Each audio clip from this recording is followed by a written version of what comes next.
Hello everyone.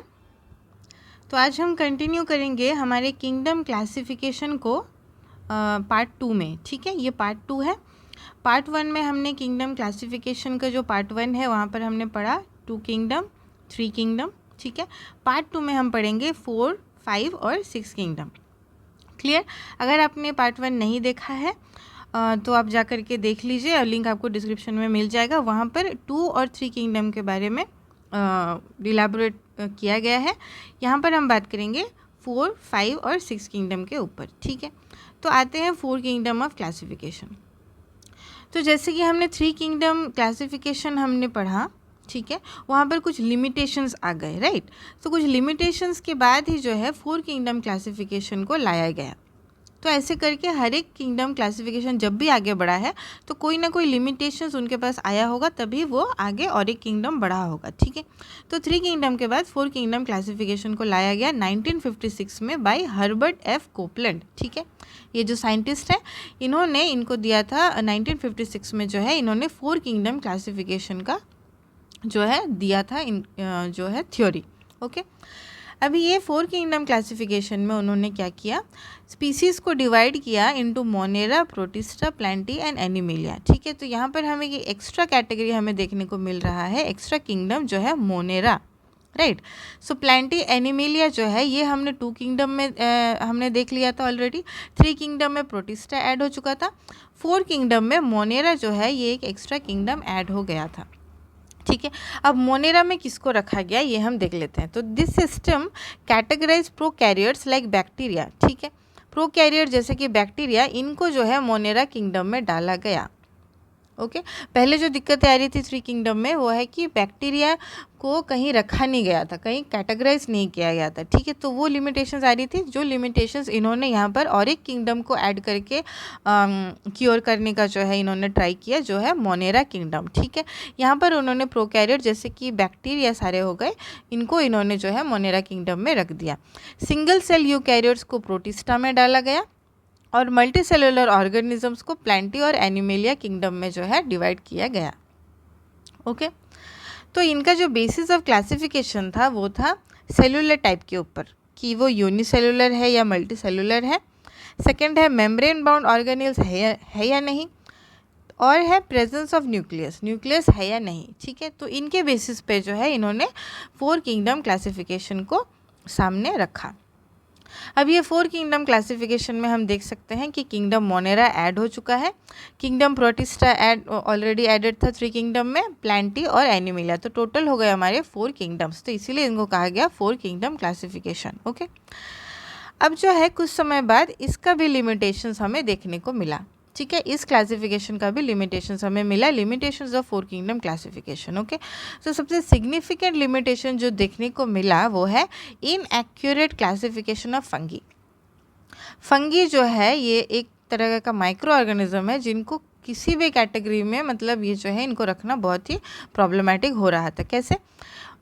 This was categorise with plants within the plantae kingdom. Fungi जो है micro organism होने के बावजूद इनको प्लांटी किंगडम में रखा जा रहा था। तो ये मेजर क्लासिफिकेशन का जो है लिमिटेशंस आ चुका था। ठीक है, तो अब समय आ गया था कि और एक किंगडम का जो है हम डेवलपमेंट करें, तो आ गया 5 किंगडम क्लासिफिकेशन। ठीक है, तो इसके बाद रॉबर्ट एच व्हिटेकर, जिनको कहा गया है RH व्हिटेकर, ठीक है, इन्होंने जो है 5 किंगडम क्लासिफिकेशन को सामने रखा इन 1969 में। Okay, so this 5 kingdom classification was proposed by RH Whittaker, ये RH व्हिटेकर है। ठीक है, और इन्होंने डिवाइड करा ऑर्गेनिज्म को 5 ग्रुप्स में। तो इन्होंने और एक ग्रुप और एक किंगडम को ऐड करा जो कि है फंगी। ओके, मोनेरा एडेड है, प्रोटिस्टा, प्लांटी, एनिमेलिया ये पहले से है। इन्होंने जो है ऐड करा RH व्हिटेकर ने फंगी। तो क्या किया उन्होंने कि फंगी को जो है उनका अलग ही किंगडम बना दिया फंगी के लिए, क्योंकि वो प्लांट में रह रहे थे, जबकि फंगी है माइक्रो ऑर्गेनिज्म, और माइक्रो ऑर्गेनिज्म में भी उनके सारे जो है कैरेक्टरिस्टिक माइक्रो ऑर्गेनिज्म बैक्टीरिया जैसे नहीं मिलते। ठीक है, तो इनको क्या किया गया, दूसरे ही अलग किंगडम में इनको रखा गया।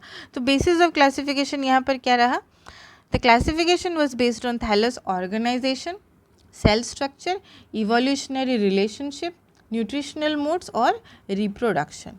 ठीक है, इन सारी चीज़ों के ऊपर बेस करके जो है 5 किंगडम क्लासिफिकेशन को डेवलप किया गया इन 1969।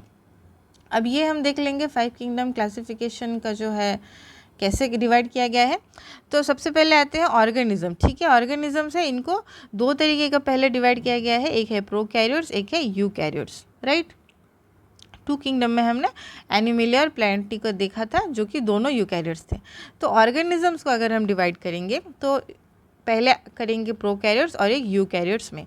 प्रोकैरियोट्स में सिर्फ यूनिसेलुलर ऑर्गेनिजम्स ही रहते हैं, ओके, यूनिसेलुलर जैसे कि बैक्टीरिया।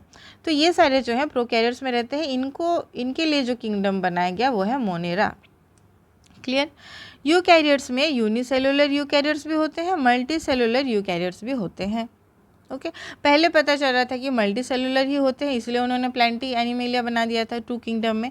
लेकिन बाद में पता चला कि यूनिसेलुलर यूकैरियोट्स भी होते हैं, तो यूनिसेलुलर यूकैरियोट्स को उन्होंने प्रोटिस्टा किंगडम में रखा, ओके। यूनिसेलुलर यूकैरियोट सारे प्रोटिस्टा किंगडम में आ गए। मल्टी सेलुलर में फिर से डिवीजन किया गया on the basis of what, on the basis of cell wall और विदाउट सेल वॉल के बेसिस पे। ठीक है, सेल वॉल है या नहीं इनके बेसिस पे फिर से डिवीजन किया गया। तो विदाउट सेल वॉल वालों को एनिमलिया में रखा गया। ठीक है, जिनके पास सेल वॉल नहीं होता, हम एनिमल्स है, हमारे पास क्या है, सेल वॉल नहीं, हमारे सेल का जो है सेल वॉल नहीं होता है, राइट। तो विदाउट सेल वॉल को एनिमलिया कैटेगरी में रखा गया। विथ सेल वॉल में फिर से 2 डिवीजन आ गए, एक है फोटोट्रॉफ्स जो अपना खाना खुद बनाते हैं, और एक है हेटेरोट्रॉफ्स जिनका मोड ऑफ न्यूट्रिशन जो है दूसरों के ऊपर dependency, okay. Phototrophs are capable of अपना खुद का न्यूट्रिशन का ध्यान रख सकते हैं, जबकि हेटेरोट्रॉफ्स जो है दूसरों के ऊपर डिपेंडेंट रहते हैं। तो फोटोट्रॉफ्स में रखा गया प्लांटी को और हेटेरोट्रॉफ्स में फंगी को, ओके। तो इस तरीके से जो है 5 किंगडम का जो क्लासिफिकेशन हुआ। एक ये प्रोटिस्टा हो गए 2 नंबर, ये प्लांटी हो गया हमारा 3, फंगी 4 और एनिमलिया हो गया 5। ठीक है, तो 5 किंगडम क्लासिफिकेशन इस तरीके का R.H. विटेकर ने कितने में दिया, 69, राइट। सो 1969 में जो है R.H. विटेकर ने 5 किंगडम क्लासिफिकेशन दिया, और ये बहुत वाइडली एक्सेप्टेड हो चुका था उस समय में।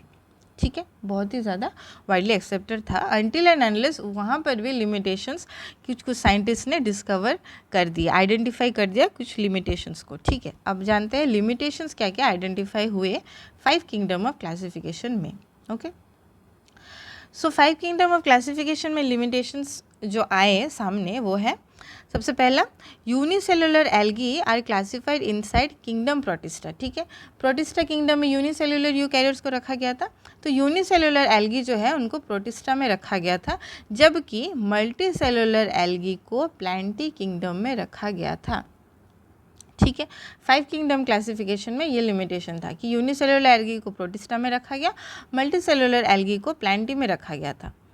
लेकिन जबकि दोनों ही एल्गी है, तो दोनों को ऐसे अगर हम देखने जाए लेमन पॉइंट ऑफ व्यू में, तो दोनों ही ऑर्गेनिज्म को एक ही ग्रुप में रहने चाहिए थे। Both the organism must belong to the same group, लेकिन यहाँ पर डिवाइड हो चुका है यूनिसेलुलर और मल्टी सेलुलर के बेसिस पे। ये एक लिमिटेशन हो गया हमारा। दूसरा लिमिटेशन क्या आया कि diverse array of species with distinct characteristic has been classified within the kingdom protista. ठीक है, प्रोटिस्टा किंगडम में हमें बहुत ही डाइवर्स एरिया ऑफ स्पीसीज दिखने को मिले। तो पहले जब हमने क्लासिफिकेशन जो हमने पढ़ा पार्ट 1 में कि क्लासिफिकेशन क्या है और क्यों ज़रूरत है, किस बेसिस पे किया जाता है, तो वहाँ पर हमने देखा था कि क्लासिफिकेशन मेजरली जो है सिमिलर कैरेक्टरिस्टिक्स और डिफरेंसेस को लेकर के क्लासिफिकेशन किया जाता है। ठीक है, लेकिन यहाँ पर हमें उल्टा ही देखने को मिल रहा था कि प्रोटिस्टा किंगडम में बहुत ही सारे स्पीसीज जो है डाइवर्स कैरेक्टरिस्टिक शो कर रहे थे, राइट। तो सिमिलर कैरेक्टरिस्टिक को एक ग्रुप में रखा जा रहा था, लेकिन प्रोटिस्टा किंगडम में ये थोड़ा सा गड़बड़ हो रहा था, तो ये भी एक लिमिटेशंस आ गया था। थर्ड आ गया था कि वायरस भी एक माइक्रो ऑर्गेनिज्म है, हमें पता है, लेकिन वायरसेस को कहीं भी पुट नहीं किया गया था 5 किंगडम क्लासिफिकेशन सिस्टम में, ओके। वायरसेस को कोई भी कैटेगरी नहीं दिया गया था, तो दैट वाज कम्प्लीटली ओमिटेड। तो ये भी एक लिमिटेशंस आइडेंटिफाई किया गया था 5 किंगडम क्लासिफिकेशन में, ओके। चौथे नंबर पर है हमारा आर्की बैक्टीरिया। अब ये आर्की बैक्टीरिया जो है, बैक्टीरिया जैसा सुनने में तो लगता है कि बैक्टीरिया है, इसके साथ तो बैक्टीरिया टाइप होगा, लेकिन बैक्टीरिया नहीं है, ठीक है। तो ये बहुत हद तक डिस्टिंक्ट है from bacteria, in terms of what, in terms of structure, structure अलग है बैक्टीरिया से, कॉम्पोजिशन भी अलग है, फिजियोलॉजी भी अलग है। तो इनको एक ही कैटेगरी में रखना, आर्कीबैक्टीरिया और बैक्टीरिया को एक ही कैटेगरी में रखना, ये सही साबित नहीं हुआ। ठीक है, ये भी एक तरीके का लिमिटेशन जो है आइडेंटिफाई हो गया, ये भी एक लिमिटेशन।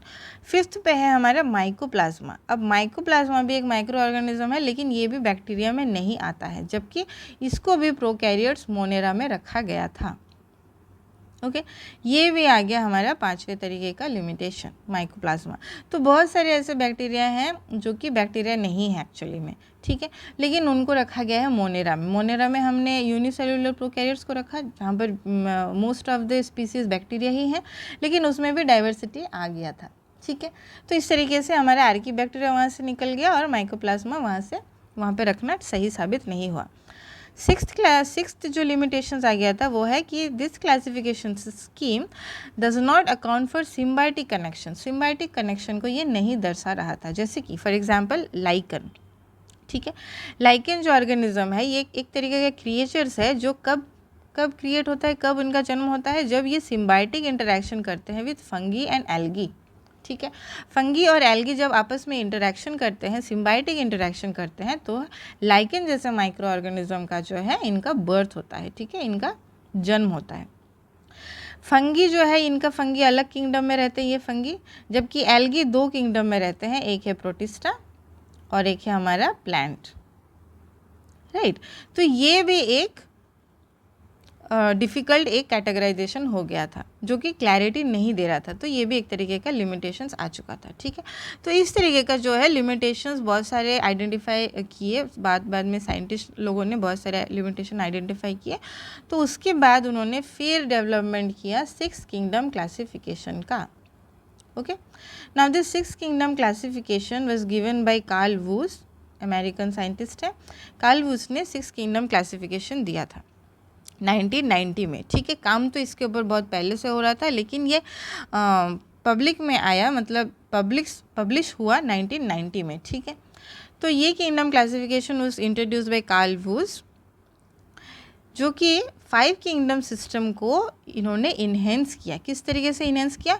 इन्होंने क्या किया, जे प्रोकैरियोटिक किंगडम जो है मोनेरा, इनको डिवाइड कर दिया 2 किंगडम्स में। ठीक है, 2 सेपरेट किंगडम्स में मोनेरा को फिर से डिवीजन किया गया, एक आर्कीबैक्टीरिया और एक यू बैक्टीरिया। ओके, आर्कीबैक्टीरिया और यू बैक्टीरिया में फिर से इन्होंने डिवीजन कर दिया। On the basis of what? Basis of classification क्या देखा इन्होंने कि the classification was based on sale type, prokaryote है या यूकैरियोट है, nutrition Uptake, autotrophic versus heterotrophic और सेलुलर क्वांटिटी। ठीक है, तो इन सारी चीज़ों के ऊपर बेस करके जो है इन्होंने 6 किंगडम क्लासिफिकेशन को सामने लाया। तो अभी 6 किंगडम क्लासिफिकेशन में हम यहाँ पर देख सकते हैं कि मोनेरा को, यहाँ पर ऑर्गेनिज्म प्रोकैरियोट्स यूकैरियोट्स हो चुके हैं, यहाँ पर ये सेम है with 5 kingdom classification. Okay, difference सिर्फ यहाँ पर आया है, प्रोकैरियोट्स में सिर्फ डिफरेंस आया है। क्या हुआ है, मोनेरा को जो है उन्होंने आर्कीबैक्टीरिया और यू बैक्टीरिया में जो है डिवाइड कर लिया था। ठीक है, आर्कीबैक्टीरिया और यू बैक्टीरिया, तो हमारे हो गए 6 किंगडम। ठीक है, archaebacteria 1, you bacteria 2, protista 3, Plantae 4, fungi 5 और एनिमेलिया 6। ओके, तो इस तरीके का जो है 6 किंगडम क्लासिफिकेशन हमें मिला 1990 में। ये भी वाइडली एक्सेप्टेड चला जब तक कि कोई लिमिटेशंस नहीं आया। ठीक है, तो ध्यान रखिए कि जब भी कोई किंगडम क्लासिफिकेशन आगे जाता है, जैसे 2 से 3 हुआ, 3 से 4, 4 से 5, 5 से 6, तो लिमिटेशन की वजह से हुआ। तो जैसे 6 किंगडम क्लासिफिकेशन में कुछ समय बाद फिर लिमिटेशंस दिखाई देने लगे, लोगों ने आइडेंटिफाई किया, साइंटिस्ट लोगों ने आइडेंटिफाई किया। उसके बाद फिर से आया 7 किंगडम क्लासिफिकेशन। राइट, तो 7 किंगडम क्लासिफिकेशन है हमारा लेटेस्ट किंगडम का क्लासिफिकेशन, जो है 2004 में आया है। और उसके ऊपर अगर आपको जानना है, वो सबसे लेटेस्ट क्लासिफिकेशन है अब तक का, उसके ऊपर अगर आपको जानना है तो आप कमेंट में ज़रूर लिखिए, उसके ऊपर हम फिर से चर्चा करेंगे दूसरे वीडियो में। ठीक है, आज के वीडियो के लिए बस इतना ही। आई होप आप सबको अच्छे से समझ आ गया होगा किंगडम क्लासिफिकेशन। इसको अगर आपको डिटेलिंग में हर एक जो क्लासिफिकेशन का जो है आपको डिटेलिंग में अलग से सेपरेशन उसके ऊपर ट्यूटोरियल चाहिए, तो आप कमेंट में ज़रूर लिखें। ठीक है, और अगर ये वीडियो आपको अच्छा लगा हो तो ज़रूर लाइक करें and share and subscribe to our channel for more such related microbiology updates. I will see you in your next video. Thanks for watching.